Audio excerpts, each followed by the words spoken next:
Hey guys, this is Scuba again. You just saw the video when we hooked it into the box. Normally you would actually, it's called home running it. Normally you would home run last, but the way this worked out, we're actually doing this next.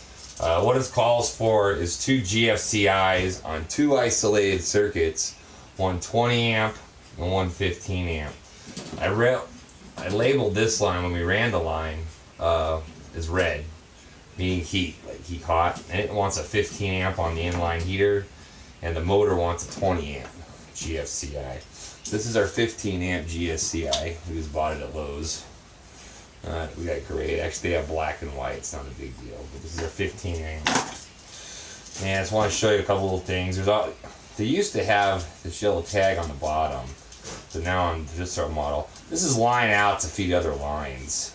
So you don't want to use that one, especially on an isolated circuit. It's not necessary, and it's just not going to get you the results that you want for your GFCI.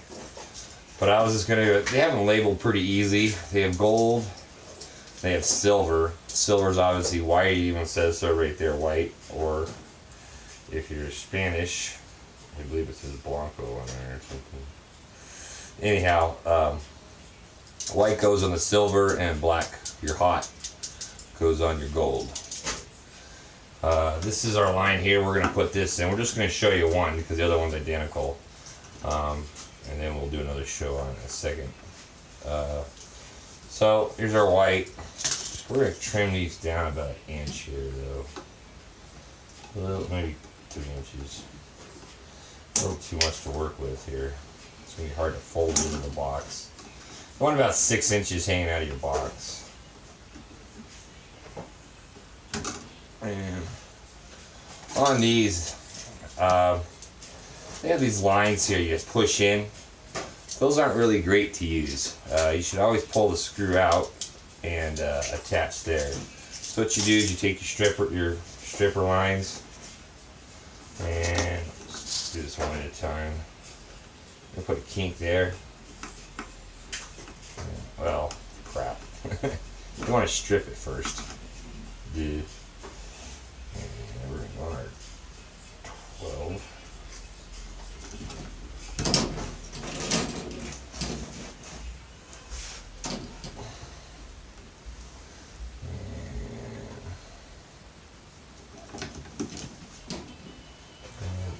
A little bit more, some trouble on it.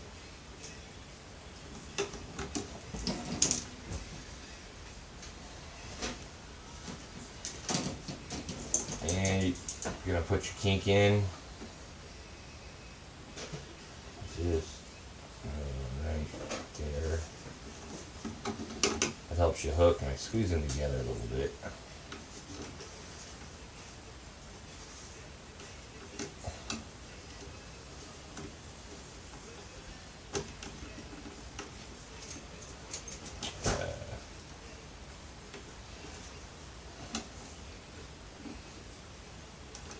There you go. Once again, look at your GFCI. White is, the silver one is white and the gold one is black. Put the black in, and you want to make sure this is done in rotation, so when you tighten the screw, it'll tighten with it instead of untighten that curl. So you always want to go clockwise when you lay the screw in. So we're going to put our black in first. We're going to hook them in there. Maybe.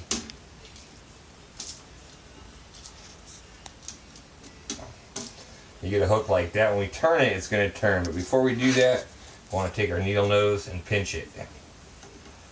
There you go, just like that. Kind of give it a good cinch pinch up inside the screw.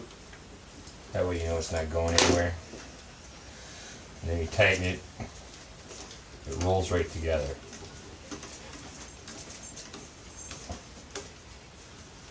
Now you can't over tighten these, you can strip them out, so be careful. You want it tight, but not too tight. Same thing here, this is our white and that's our silver. We're going to put those together. We're going to turn him like this, so when we turn it, it rolls together.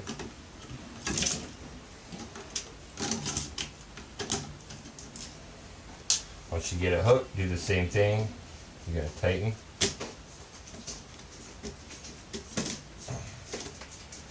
And and you're gonna reach up in there. And I'm trying to do this so you guys can see it. And you want to reach up in there and cinch it up a little bit so it has no chance of coming off. Gives you good connection, and once again you're gonna screw it.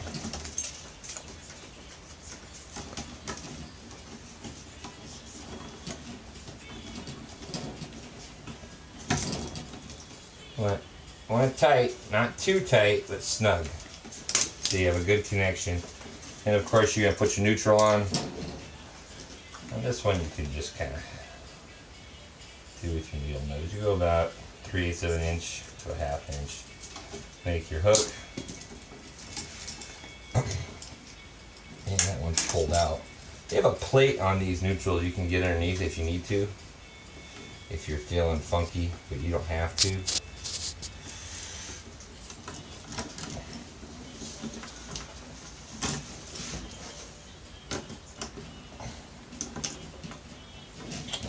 We're going to adjust this one a little bit.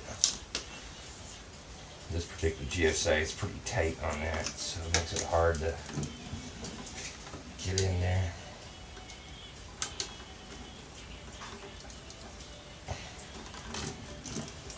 So we'll back this out more. Usually not. Yeah. Couldn't get much more on him.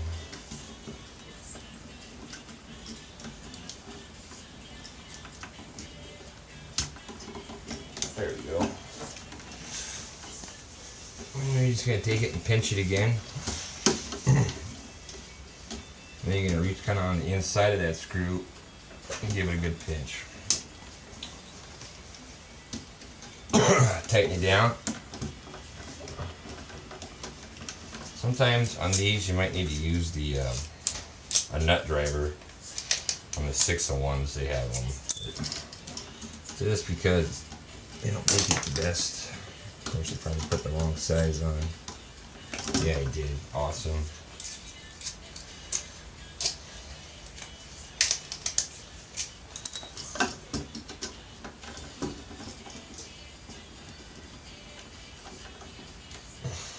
And make sure that's down good.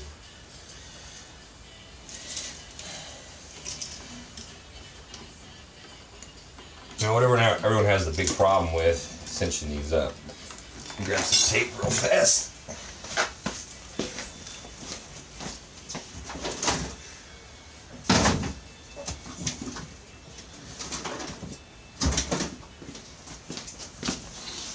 A lot of people don't tape them. A lot of your pros do. You should. The neutral bear isn't that big of a deal.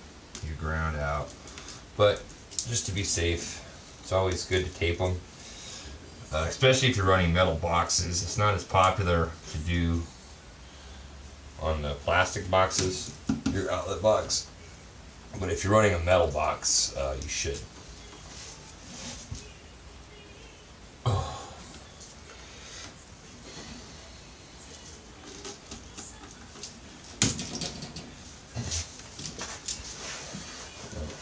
Tuck that in there so you have it nice clean.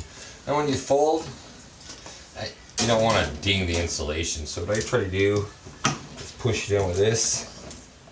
That makes my first kink. We're going to bend up. A little twist here. And see how that hook is here on the wires?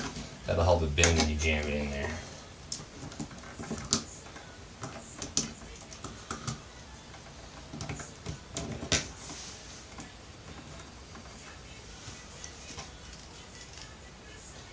And some guys will use an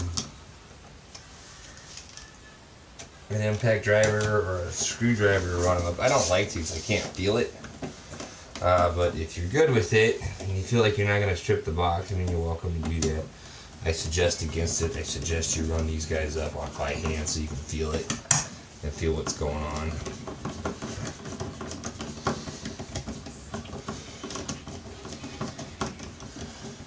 And we're going to test this. I'm going to have Monty hit pause, and then we'll come right back to this after I put the other side in.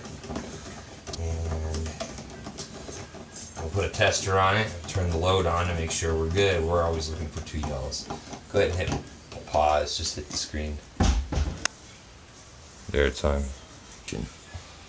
Hey guys, we're finishing this video, or this part of the video, and we ran our pump side and our heat side. You saw me put the heat side in.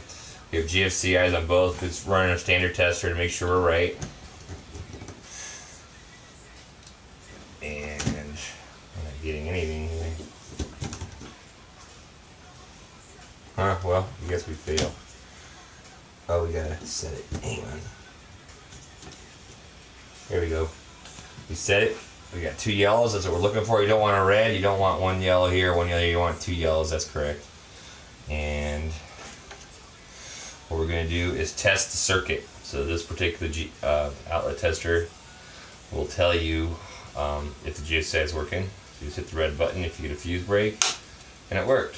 And we can reset, make sure we're good, and we're good. We'll do the same thing here. Plug into there, and we're going to test. It worked, and we got to reset. Alright guys, so we are set. We have our heat side at 15 amp. We have our pump side at 20 amp. And we're going to tie these off. And some of you guys might be wondering what this is. This is an 8-aught ground that you have to have. That grounds, it's a separate ground unto itself, but it grounds the pump and the motor and gives it, so in case, I guess, if there's a water leak and it gets shocked out, that it'll ground out to the box. So we have this running, and I actually have about 8 out because this is an older house. So we just had to tie in some neutrals to ground out a bunch of these other outlets in the house. So I ran an 8 AUG. So we just ran this up and over to the AUG, and then we have it set into our own grounding outside. Alright guys, our next step is plumbing, so I will download this and add it to our video stock, and see you next video.